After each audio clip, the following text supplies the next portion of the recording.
Olá pessoal, hoje é sexta-feira, hoje é dia 24 de julho. Estamos quase nos despedindo desse mês.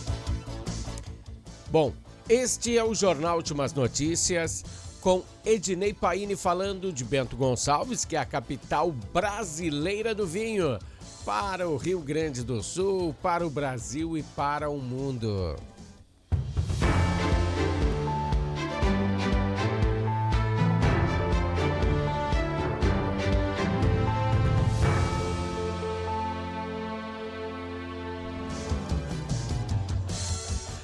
Pessoal, esse é o Jornal Últimas Notícias e a gente sempre começa com o bloco Entendendo a Política.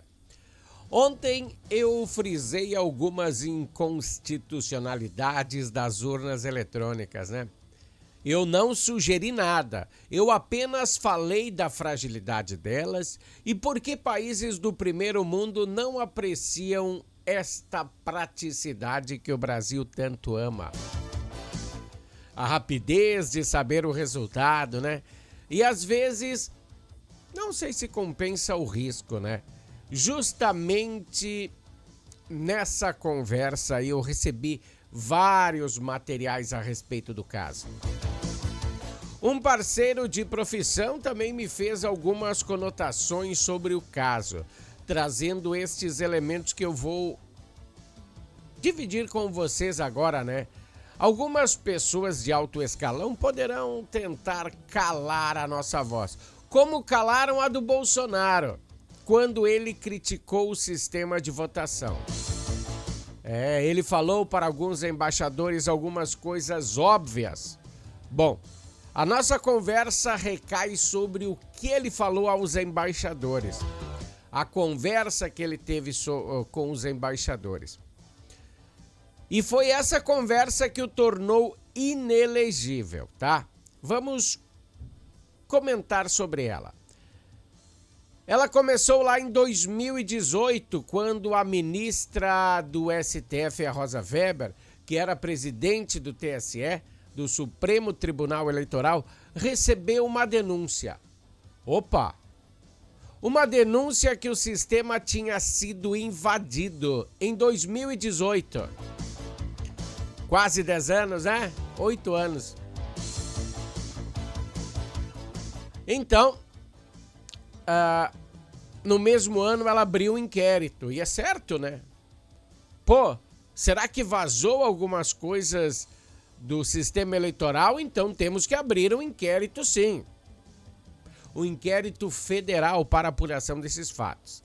E se realmente o sistema eleitoral foi invadido ou não, nessa levada você que vai entender, né?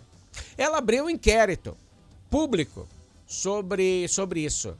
Algumas inconsistências das urnas eletrônicas e o resultado foi a voz que foi calada, né? Os peritos de informática do Supremo Tribunal Eleitoral, não é os peritos de informática da minha cidade, nem da sua, é do Supremo Tribunal Eleitoral, que deram uma conclusão depois de analisar aí os fatos. Sim, ela poderá ter algo de errado no ar. E não foi dito isso. Não foi dito isso por alguém que não conhecia o sistema. Essa resposta veio de uma pessoa inserida no meio eleitoral. A denúncia trazia o quê? A denúncia de Rosa Weber que ela recebeu trazia um arquivinho. Um arquivinho que foi botado no inquérito. E o arquivo mostrava o hackeamento do que aconteceu. O técnico resume. Com relação ao conteúdo, ele disse: é possível afirmar que foram incluídas capturas de tela do computador mostrando trechos de código-fonte do arquivo. Lista de arquivos e documentos foram incluídos nesses arquivos de código-fonte. Isso quem falou foi o técnico, tá? Só estou replicando para vocês. Outra situação mais preocupante que o técnico falou, ele fez uma análise de risco e disse que precisava uma mais detalhada. Mas as pessoas de dentro do sistema eleitoral podiam sim ter acesso aos dados das urnas eletrônicas. Sim, este processo era público. Daria para qualquer um ver. Até pessoas tiraram prints. Eu até tenho. Desse processo, né? Daria para qualquer um ver. Aí então veio o novo presidente. E quem era o novo presidente do Supremo Tribunal Eleitoral? Alexandre de Moraes. Ele tornou esse processo sigiloso. Cara, quando alguém torna um processo público sigiloso, tem mato nesse cachorro, né? Ou tem cachorro nesse mato? E tem outra coisa que vocês também não saibam. Há poucos dias atrás, ele, Alexandre de Moraes, mandou destruir essas urnas eletrônicas envolvidas no caso. Será que essa galera não tem vergonha? Se era um caso que ainda está aberto, é um inquérito que ainda está aberto. Ele não foi solucionado, ele foi escondido para ninguém saber como anda. Como anda. É que nem os gastos da nossa primeira-dama, ninguém sabe. Ela diz que fica nas embaixadas e as notas que vêm de hotéis caríssimos. Ninguém sabe, né?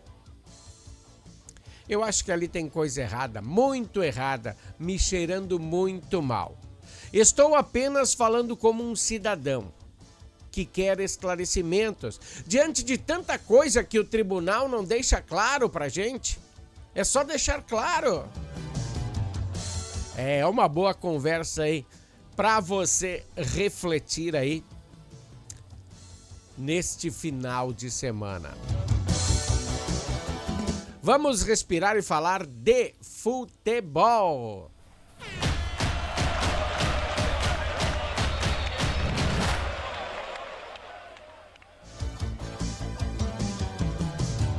Bom, pessoal, em relação ao futebol, eu estou imaginando que o Grêmio tenha inveja do Internacional e vice-versa. Pois o Grêmio entrou no campeonato perdendo. Depois de vários dias de preparação, até parecia que Luiz Castro não teve tempo de implementar as suas táticas, mas está tudo errado. Parece que voltaram sem ritmo, sem vontade de jogar, caminhando em campo. O futebol que o sul do país necessita não apareceu, nem para Grêmio, nem para Inter.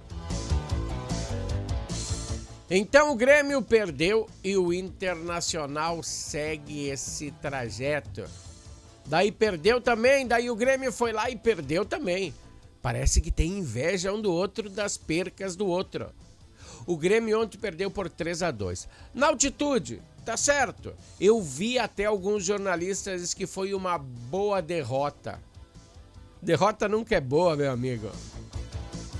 Quem torce ferrenhamente por esse time e o time perdeu contra um time que não tem uma camisa desse mesmo peso, que o Grêmio tem uma camisa pesada. O Grêmio representa muita coisa para o Rio Grande do Sul, como o Inter também representa.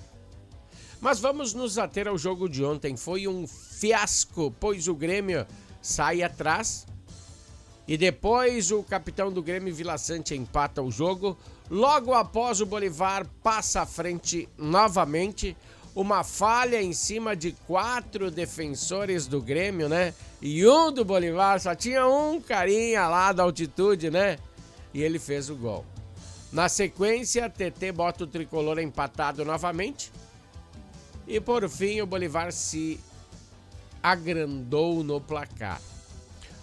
O futebol é mesmo assim. Tem oportunidade para todos os lados, mas quem não faz, leva. Na próxima quinta-feira, o Grêmio recebe eles aqui em Porto Alegre para o jogo da volta. Quem avançar enfrenta o São Paulo nas oitavas. Em relação ao Internacional, está esquentando a chapa, né? Sérgio Rocher, Matheus Cunha ou Antony. Não é Antony garotinho, é Antony só. Quem defenderá a meta colorada? É visto que as imagens liberadas pelo Internacional, o Rocher não aparece treinando. Pelo menos junto com a equipe principal. Na quarta-feira, aí, o boletim médico mostrou que ele tinha um quadro de lombalgia.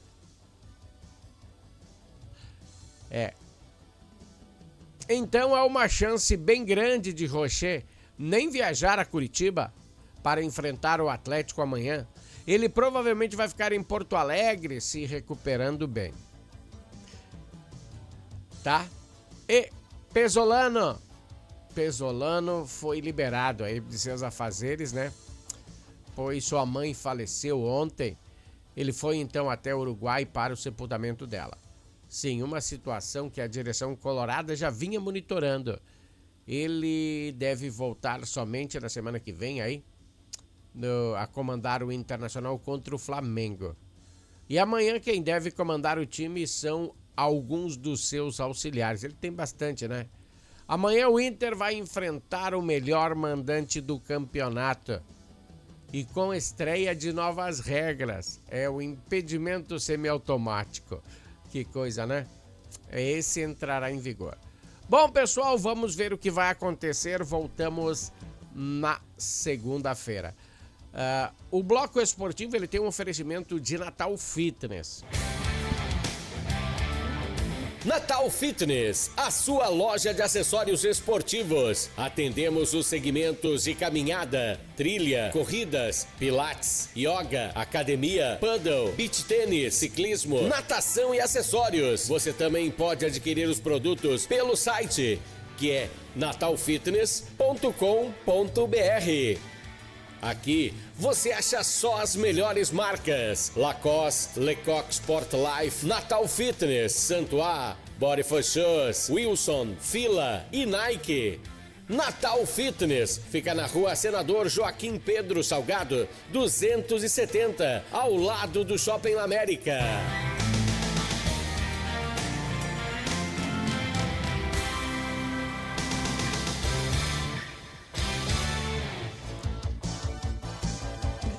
Pessoal, a Natal Fitness fica aí ao ladinho do Shopping La América. A notícia boa é que nessa madrugada aí não tivemos nenhuma chuva no estado. Isso é muito bom, pois precisamos baixar o nível desses rios, secar um pouquinho essa terra encharcada dos últimos dias aí. Temos quase 1.315 pessoas fora de casa aqui no estado, acolhidas em abrigos, e 565 desalojados. Isso dá 1.900 pessoas, né? Que estão fora de casa. Lajeado concentra o maior número de pessoas acolhidas, 540 pessoas acolhidas em abrigos. Então temos que aproveitar esse início de sol de semana. Primeiro sol da semana, bem bom, né? Pois está previsto chuvarada para a semana que vem, é verdade. São as notícias da previsão. É que muita chuva aí para a semana que vem. Se tivermos aí o solo encharcado, vai ser outro problema para nós enfrentarmos. Bom, agora a nossa conversa vai ser direcionada a você empresário, pequeno ou grande, que diante da situação muito instável que o país se encontra, está com dificuldades na gestão financeira. Então, temos tantas dúvidas sobre inteligência artificial, NR1, reforma tributária. E tá difícil essa reforma tributária, hein? Tá difícil de tudo, difícil de fazer, difícil de entender. Bom, que está deixando aí a galera com muitas dúvidas. Agora tem uma luz no fim do túnel para você. Vamos conversar com a Juliana Lano, ela que é educadora financeira, para entendermos um pouco melhor o que faz uma educadora financeira diante de tanta instabilidade que a gente enfrenta no dia a dia. Deixa eu deixar aqui. Olá, Juliana. Olá, Ednei. Eu sou a Juliana Lano, sou educadora financeira e realmente o mundo dos negócios hoje ele está passando por grandes transformações. E é por isso que o empresário ele precisa estar atento ao todo, olhar estratégico para o seu negócio. E por isso que nós temos a Central de Negócios justamente para ser esse apoio para o empresário.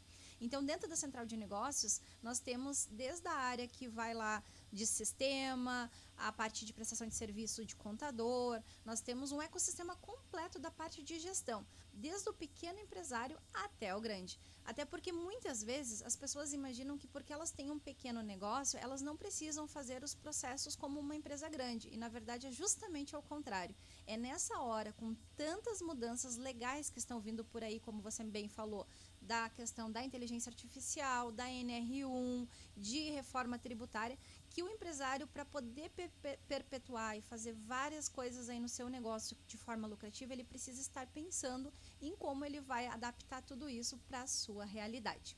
E nós, na Central de Negócios, nós também temos uma outra ponta, que é os eventos. Então, nós teremos, assim como em Bento Gonçalves, no próximo dia 17 de agosto, nós faremos um treinamento, um talk show, que é o Esquenta Agregar com Ricardo Catani. É um dos melhores trainers do país. Nesse dia, a gente vai fazer treinamento das equipes comerciais. Então, assim como este evento, a gente tem vários outros que a Central de Negócios promove para fazer com que o empresário fique cada vez mais capacitado e esteja atento às mudanças de mercado para poder usar aí no seu dia a dia as nossas ferramentas de gestão. Muito obrigada pela oportunidade. Até a próxima. Então essa foi a Juliana, né?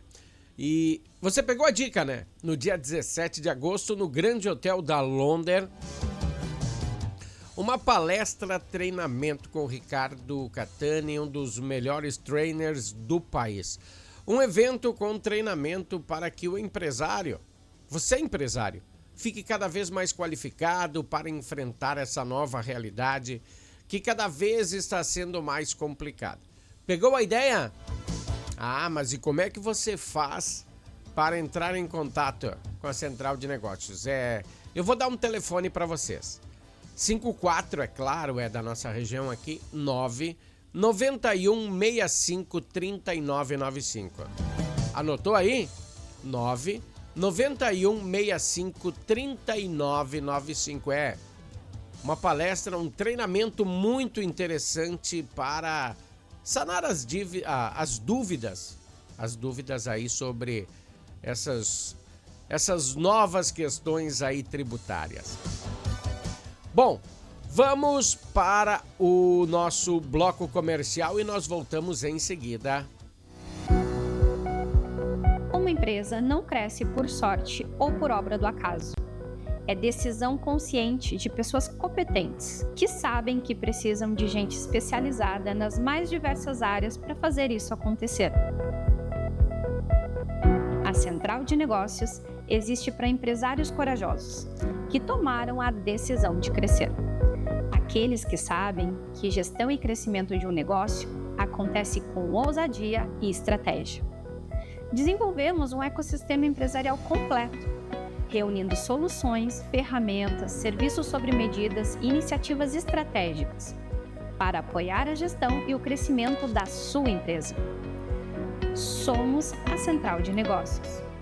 Nosso propósito é fortalecer o desenvolvimento econômico e empresarial do sul do Brasil, por meio de uma curadoria especializada que pesquisa o mercado, avalia soluções e seleciona serviços de forma criteriosa, garantindo que cada ação entregue valor real e aplicabilidade prática em todas as áreas essenciais do seu negócio. Em um mundo cheio de desafios, nós temos as soluções que fazem seu negócio crescer de forma prática e efetiva. Prazer! Somos a Central de Negócios. Harmony Sonorizações. Mais do que som e luz, a Harmony Sonorizações oferece para você um serviço com mais de 30 anos de experiência em festas de casamentos, eventos corporativos, palestras, aniversários, baladas e shows musicais. Devido à qualidade em seu trabalho, a empresa se tornou uma referência em seu segmento. Harmony Sonorizações, o som na medida do seu bom gosto. É isso aí, pessoal. Harmony Sonorizações, o som na medida do seu bom gosto. E Natal Fitness, os dois patrocinadores aqui do Jornal Últimas Notícias. Bom, em relação à pauta triste que informamos ontem, né? Agora sim foi identificado o homem vítima de afogamento no Rio das Antas, entre Santa Teresa e São Valentim do Sul. O idoso é Luiz Antônio Glanet, de 70 anos. Ele morreu na manhã de ontem, dia 23, após se afogar no Rio das Antas. Como você vê nas imagens aí, o acidente foi bem feio, né? Olha só como é que está as águas do Rio das Antas. Bom, o acidente ocorreu nas proximidades aí da ponte que está em construção, como você viu aí, entre os municípios de Santa Teresa e São Valentim do Sul. De acordo com o filho do idoso, ele estava em uma pequena embarcação ajudando os moradores locais aí, e foi quando o Luiz passou mal e caiu nas águas do Rio das Antas. O filho, que também estava na embarcação, realizou a retirada da vítima d'água e verificou que ela se encontrava em estado de parada cardiorrespiratória, passando a solicitar auxílio médico. Após a execução de todos os procedimentos previstos nos protocolos de reanimação, o médico da equipe do SAMU constatou a ausência de sinais vitais e o declarou como óbito aí da vítima bem no local, né? As autoridades não contabilizaram morte em razão das cheias, não contabilizaram que essa foi uma morte em razão das cheias do rio, né? Mas eu acho que sim, deve ser contabilizado, pois ele estava prestando solidariedade a pessoas em perigo. Mas desde já estendemos aí o nosso sincero sentimento à família e os amigos de Luiz. Bom, outra questão que devemos salientar é que a ponte entre Bento Gonçalves e Cotiporã, um pouquinho antes desse local aí, embora o Rio das Antas tenha baixado um pouquinho na manhã de hoje, a estrutura sofreu deslocamentos, e varia devido aí à força d'água. Equipes da Defesa Civil e da Engenharia já estão fazendo verificações, né? A Prefeitura de Cotiporã informou que não autorizou a liberação do tráfego, ainda que a previsão para a reabertura da ponte pudesse ser logo que baixasse a água. Mas não acredito que não é possível. Não sei o horário que você está vendo esse noticiário, mas tem que prestar bem atenção. As novas informações deverão ser divulgadas após a conclusão da inspeção. Para você ver aí, eu até comentei na semana passada que este era o primeiro teste robusto dessa nova estrutura. Deixa eu botar aqui a ponte de Cotiporã, deixa eu mostrar por quê. Dá uma olhada aí, ó. Vejam nessa imagem, parte da ponte deslocou o eixo para o lado. E para a semana que vem a precipitação é muito mais chuva. Será que essa estrutura vai aguentar? E eu tinha comentado isso semana passada. O pessoal usou a mesma fórmula da ponte antiga e e só fez uma reforma. Aí eu achei interessante, mas tem que aguentar, né? Porque quando o rio sobe, a ponte é submersa e descem do rio, aí descem troncos, descem muita coisa daí. Muita coisa, muito lixo, muita coisa. E começa a ficar pesado para uma ponte que não tenha uma robustez aí, né? Que coisa, né? E para você que acompanha o nosso jornal e já está acostumado com as imagens de fundo, olha aí, hoje temos Donald Trump. Mas deixa eu te explicar aí como funciona esse fundo do jornal. Sempre esse fundo do jornal é trocado. Diariamente ele é trocado. Sempre com um tema diferente, referente ao último assunto que vamos abordar, como última notícia da pauta do dia, né? A imagem de hoje, deixa eu tirar, daí a gente tira a nossa imagem da frente para você perceber toda a nuance, né? A imagem de hoje é de Donald Trump. Por quê? Porque começa a valer a partir de hoje a nova taxa de impostos. Cerca de 60 parceiros comerciais dos Estados Unidos, inclusive o Brasil, receberam as alíquotas entre 10% e 12%. Sair um pouquinho da pauta. Você acha que isso é para prejudicar o Brasil porque ele não gosta do Lula? Não. Ele é um estrategista, essa pessoa aí. Muita gente pode não gostar dele, eu também não gosto muito dele, mas ele é um estrategista, eu tenho que bater palma para essa pessoa aí, porque ele está forçando o seu país a fabricar as matérias-primas que ele traz de fora do país dele. É. O argumento do governo norte-americano é que o Brasil, ao entrar com essas coisas, falha ao importar itens de países vinculados a trabalhos forçados. Mas para contextualizar essa nova leva de impostos, fica fora mais de 2.000 itens dessas de cobrança de impostos, sabia? Mas 2.000 itens que eles não conseguem fazer lá nos Estados Unidos, eles não conseguem suprir a vontade dos Estados Unidos.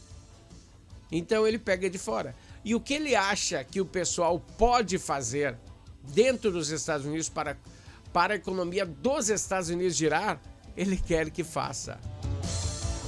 Bom, o item dessa cobrança de impostos, no nosso caso, soma aos 25% que entrou em vigor, acho que foi no meio dessa semana. Então o governo brasileiro ficou mordido, com isso. E diz que vai acessar a lei da reciprocidade. Bom, nem vamos comentar, né? Essa lei da reciprocidade é bem complicada. Sim, ela valeria a pena se tivéssemos em níveis iguais de economia com os Estados Unidos. Sim, aí ela seria de alto valor. Mas nessas condições que nos encontramos, acho que essa reciprocidade só deixa o nosso país cada vez mais pobre em relação a estes países do primeiro mundo. Que coisa, né? Ó, o Donald Trump faceiro pra caramba. Você sabia que não nesse último tarifaço, no outro tarifaço, ele pegou a grana do tarifaço que ele ganhou e cobriu os custos do imposto de renda do cidadão americano? Por isso que eu digo, ele é um estrategista. Já pensou se o Lula pegasse a grana dos impostos e pagasse o nosso imposto de renda?